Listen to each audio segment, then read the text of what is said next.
ሰላም እንዴት ናችሁ? በያላችሁበት ነገር ሰላም ነው። አሸና እንዲሆንላችሁ እሙኝላችኋለሁ። ቤስት ስትጎንዶል ወዳች ላይክ እና ሼር እያደረጋችሁ ሐሳቦቻችን ለብዙዎች አዳርሱ። ለዚህን ኮልቪ አመሰግናችኋለሁ።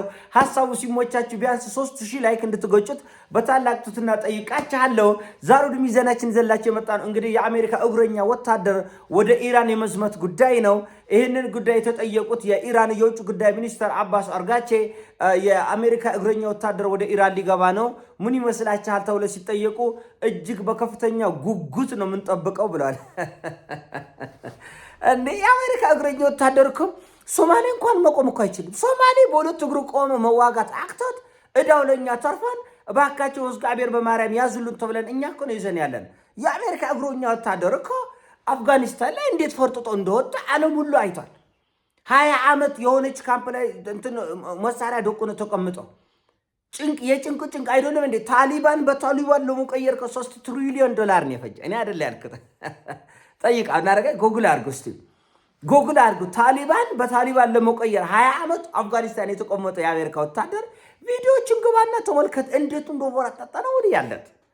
አንዳንድ ኢትዮጵያውያኖች በዚህ በሆሊውድ ፊልም ተሳክራቸዋል። የዓለምን ነገር መረዳት አቅታቸዋልና ውጡ ከዚህ ከሆሊውድና ከህንድ ፊልም መንፈስ ውጡ። ያኔ ጮቅላን አሁን ጮቅላቱን አሁን በሰል ማለት ግድ ይላችኋል። እና እንደምታውቁት ራሱ የአሜሪካው ፕሬዚዳንት ዶናልድ ጄ ትራምፕ 8 ትሪሊዮን ዶላር ነው ያወጣው። 8 ትሪሊዮን በመካከለኛ ምስራቅ በነበረው ውጊያ ማለት 8 ትሪሊዮን ግን ባዶ እጃቸውን አጨብጭበው የወጣው የቱ ጋር ነው ውጤታማ የሆነው? ኢራቅ ላይ። ኢራቅ እኮ የፈረሰች ከተማ ነው ጥሎ የወጣ። እስቲ ተቆጣጠር በል አይችልም። ሊቢያ ላይ አንድ ወታደር አለ አይችልም። ይሄ የሚደነፋ ኔቶ የምትለው ኃይል እንኳን በግሪንላንድ ጉዳይ ላይ ከአሜሪካ ሰጣ ገባ ሲገቡ 50 ወታደር ነው ይላክ። አሁን አረገ እውነት ቢቢሲ ነው የዘገበው እኔ አይደለም። እና አይችሉም። ሌላ እኔ የማይካድ ነገር አለ። ለምሳሌ አሜሪካ በደህንነት አሜሪካና እስራኤል በደህንነት መዋቅራቸው አንቱ የተባሉ ናቸው። ምንም ጥያቄ የለው። ለምን ቀድሞ ዓለምን ለማንበርከክ የ40 የ50 የ60 ዓመት ስራ ተሰርቷል። ዛሬ አይደለም ስራ የጀመሩት። እናንተ ከእንቅልፋችሁ ስትባንኑ አይደለም። እነሱ አፍሪካ ህዝብ እጅ እግሩ ታስረን ከነ ያለው ብዙ እንቆቅልሾች አይገባቸውም። የዓለም ፖለቲካ ሴራ አይገባቸውም። ብዙ ኢትዮጵያኖች በዚህ ነው የምናደደው የምበሳጨው። እኛ ሀገር ላይ እየተሰራ ያለ ፖለቲካ ሴራ እኛ በሰሜኑ ጦርነት ያ ሁሉ ደም ያፈሰስ ነው በምን ይመስላል? በእነሱ ሴራ እኮ ነው። አይገባውም። ግን የኛ ሰው የደብረጽዮንና የአቦይ ስብሃት አይደለም። ውጊያ እንደዛ አልነበረም። የአማራ ህዝብ፣ የትግራይ ህዝብ፣ የአፋር ህዝብ፣ የኢትዮጵያ ኢኮኖሚ እንዲላሽቅ ስንት ቢሊዮን ያወጣ ነው ታውቁታላችሁ? አታውቁትም? ከ20 ቢሊዮን ዶላር በላይ ኢትዮጵያ ንብረት ወድሟል። 20 ቢሊዮን በስንት ዓመት እንደምናገኘው እግዚአብሔር ነው የሚያውቀው። ወርቅ ሽጠን አልማዝ ሽጠን ልጆቻችን፣ እህቶቻችን፣ ወንድሞቻችን በየአረብ ሀገር ተሰቃይተው እንኳን የዚህ ሩብ በ2 በ3 ዓመት አይገኝም የወደመው ንብረት። እኛ በ1 ዓመት በ2 ዓመት ያጣነው ንብረት በ10 ዓመትም በቀላሉ አይመለስም። ቀላል እንዳይመስል ለመልሶ ግንባታ 29 ቢሊዮን ዶላር ነው አገሪቱ የፈለገችው። 49 ቢሊዮን ዶላር። ይሄ ሁሉ ጦርነት ከየት ነው የመጣው? አታውቅም። እና የሆነ ሆኖ አሜሪካ እግረኛ የትም ዓለም ላይ ቪየትናም ላይ ምን ነበር የሆነው? ምን ነበር የሆነው? እስከዛሬ የሚያፍሩበት አንገት የሚደፉበት በፊልም ለመሸፋፈን በሆሊውድ ፊልሞቻቸው ለመሸፋፈን የሚሞክሩት ውርደት እንዴት ነበር የሆነው? እና ያን ሁሉ ማየት መፈተሽ መመርመር ያስፈልጋል ማለት ነው።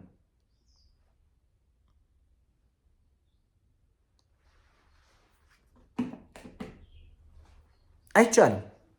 አሁን ሰሞኑ የእስራኤል እግረኛ ወደ ሊባኖስ ይገባል። እውነት ጋዛ ላይ ምን እንደተፈጠረ ዓለም አላየም እንዴ? አይቶታል። እና እውነቱ ለመነጋገር እንዳልኳቸው የደህንነት መዋቅራቸው ግለሰብ እኔ ጋር ተራ ግለሰብ ነው። እኔን ከፈለጉ የፈለጉበት ቦታ ያገኛል። አይገርምም? እኔን ከፈለጉ ነው ማለት ያለው። እኔን ከፈለጉ ነው ማለት እንኳን በዓለም ላይ ይሄን ያህል ተጽዕኖ መፍጠር የሚችሉ አገሮች አይደለም ግለሰብ አንድ ተራ ግለሰብ ከፈለጉ አግኝተው ማጥቃት ይችላሉ። ተራ ስልክን ጠልፈው የት ምን እንደወራ ምን እንደበላ የት እንደሸና የት እንደፈሳ ያውቃሉ። ይሄ አንደኛ ቀድሞ ያገኙት ቴክኖሎጂያቸው ጥቅም ነው። ሁለተኛ ደግሞ በደህንነት መዋቅር ላይ የሰሩት ነው። ሌላው ብቃታቸው በዚህ በተዋጊ ጀቶች ላይ የሚያሳዩት ብቃት ነው። ከዚህ ውጭ ያለው እግረኛ ልክ አሁን የኢራን ሃይፐርሶኒክ ሚሳኤል ዓለምን በሙሉ እጁን በአፉ እንዳስጫነ እነሱ ደግሞ በዚህ በፋይተር ጄቶች በኩል ጥሩ እንትን አግኝቷል፣ ውጤት አግኝቷል። የማይካድ አይካድም። በእግረኛ በኩል ደግሞ ይህን ለእኛ ብትተው ይሻላል። ይህንማ ኢትዮጵያ ውስጥ ያሉ ተዋጊዎች 100 እጥፍ ይበልጣሉ። የአሜሪካን እግረኛ 100 እጥፍ ነው የምልህ ያሉት፣ 100 እጥፍ ይበልጣል። አይተናላ። በጣሊያን ውጊያ እኮ እግረኛን እኮ እንዴት እንደደመሰስ ነው። በአድዋ ጦርነት አይተሃል። በሁለተኛ የዓለም ጦርነትም ጣሊያን ያን ሁሉ የቴክኖሎጂ የበላይነት ይዞ እነ በላይ ዘለቀ በየዋሻው በየቁልቁለቱ ምን እንዳደረጉት ዓለም የሚያውቀው። ስለዚህ በአፍጋኒስታን ተዋርዶ የወጣ በኢራቅ ተዋርዶ የወጣ በሊቢያ አንድ እግሩን አላነሳም። ሊቢያ ላይ እንደምታውቀው አንድ እግሩን የሞን ላይ ማን አለ? ማንም። ሶሪያ ላይ ማን አለ? ማንም። የኩርድ አማጽያን ምን እንዳደረጉኛ እናውቃለን። ስለዚህ ይሄ እግረኛ ገብቶ ለሮወርማን እንዳይመስልህ እነዚህን 70-80 የጦር ጀት ከነሚሳኤሉ የታቀፈው አብርሃም ሊንከን እየፈረጠጠ እግረኛ ይገባል?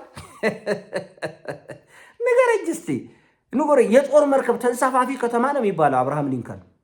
ተመልከቱት። ይሄን የሚያክል መሳሪያ ከኢራን ስንት ኪሎ ሜትር ነው ያለው ታውቁታላችሁ?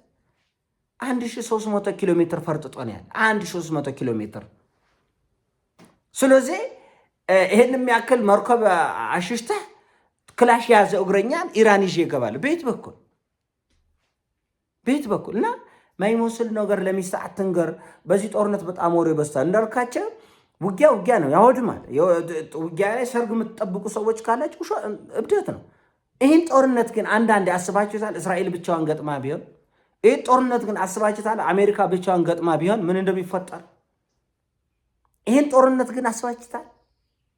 ኢራን ማዕቀብ ባይጣልባት ለ10 ዓመት ምን ያክል ቴክኖሎጂ ሊኖር አየው። ይሄ ነው ማዕቀብ ምን ያህል ውጤታማ እንደሚሆን ተመልከት። ይሄን ሁሉ ስፍር ቁጥር የሌለው መሳሪያችን እያዘነበች እንኳን ኢራን ተመልከቱ፣ በማዕቀብ ውስጥ ሆና። ማዕቀብ ምን ማለት እንደሆነ ብዙ ኢትዮጵያውያኖች አይገባን። ማዕቀብ ማለት ምን ማለት? ምሳ መከልከል፣ ቁርስ መከልከል የሚመስላቸው እንደዛ አይደለም። ማዕቀብ ቢሊየንስ ኦፍ ዶላርስ የምታጣበት ብቻ አይደለም። ማዕቀብ ቴክኖሎጂዎችን ለሰው እንዳትሸጥ፣ ሰዎች ከአንተ ቴክኖሎጂ እንዳይገዙ፣ በማንኛውም ሁኔታ ከማንኛውም አካል ጋር እንዳትገናኝ ነው። ለምሳሌ አሜሪካ ከቻይና ጋር ሙሉ በሙሉ ግንኙነቷን ብታቆም የአሜሪካ ኢኮኖሚ ኮላፕስ ያደርጋል። ከአፍሪካ የሚሄደው ያ ሁሉ ቢሊየንስ ኦፍ ዶላርስ የሚያወጣው ጥሬ ዕቃ ቢቋረጥ አሜሪካ ኢኮኖሚ ኮላፕስ ያደርጋል። ስለዚህ ማዕቀብ ማለት ይሄ ነው። እንዳትሰራ፣ እንዳትወጣ፣ እንዳትገባ በአንድ እጇ ነው እየጎጠመቻል። እንደዚህ ታስራ እንደዚህ ወደኋላ አንድ እግር ከግንድ ጋር ታስሮ ሰው ከሰው ጋር ይደባደባል። ኢራኖች ግን እንዲህ ነው እያደረጉት ያሉት። በአንድ እጅ በአንድ እግር 40 ዓመት ማዕቀብ 4 ዓመት አትቋቋምም አሜሪካ። ይሄንን 40 ዓመት ማዕቀብ ውስጥ ነበሩ እና እንደዚህም ሆኖ ውጤታማ በጣም የሚያስደንቅ ያንቀጠቀጠ ያስፈራ ከዚህም ከዛም ጠላት ለመሰብሰብ በኢራን ላይ የተሞከረው ሙከራ ከአቅም በላይ ስለደነገጡ ነው። አሁን በቀኝም ነፈሰ በግራም ነፈሰ ይህን ጦርነት አሜሪካኖቹ በእርግጠኝነት ብቻቸውን አይወጡም። እንዳልኳችሁ እንግሊዞቹም ፈረንሳዮቹም ጀርመኖቹም ከጀርባ እያገዙ ነው። ፊት ለፊት መውጣት ብቻ ነው የቆራቸው። ፊት ለፊት ለመውጣት ደግሞ የሰሜን ኮሪያ ዱላ ፈርተዋል። ፊት ለፊት ለመውጣት ደግሞ የራሽያን ዱላ ፈርተዋል። ፊት ለፊት ለመውጣት ደግሞ ዙሪያው ቀጠናው ምን አይነት ጥንቅ ውስጥ እንደሚገባ በቂው መረዳት ስለሌላቸው ነው። እና የሆነ ሆኖ እንዲህ ያለው በጣም የተወዛገበና አደገኛ አቅጣጫ ዓለምን ወዳልተፈለገ መቀመቅ ይዞ የሚወርድ ነው። በእርግጠኝነት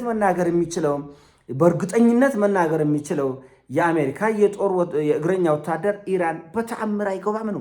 በተአምር ቤት በኩል አድርገን ነው የሚገባ። ሙሉ ምድሪቱ እኮ እሳት ነው። እስቲ አፍጋኒስታን ተመልሶ ይገባ የሚያውቀው ሌላውን ተውና። ስለዚህ እንዳልኩት በጦር ጀቶች ሰፈርን ወደ አመድነት ይቀየራል። ይህን እናውቃለን። ስለዚህ ብዙ ሰዎች ሊሞት ይችላል። ይህም ግልጽ ነው። ነገር ግን ይሄ ነገር ሄዶ በጣም አደገኛ አቅጣጫ መያዙ የማይቀር ነው። 1,000,000% እርግጠኛ ነው። ግራቻለሁ። ይሄን ያሳው ነው። አሳው ሲሞቻችን ላይ አርጎ ሼር አድርጎ ወዳቻለሁ። በያላችሁበት ይሞቻችሁ። ፒስ ኮሜንትና ላይክ መጻፍን እንዳትረሱ። ወዳችኋለሁ።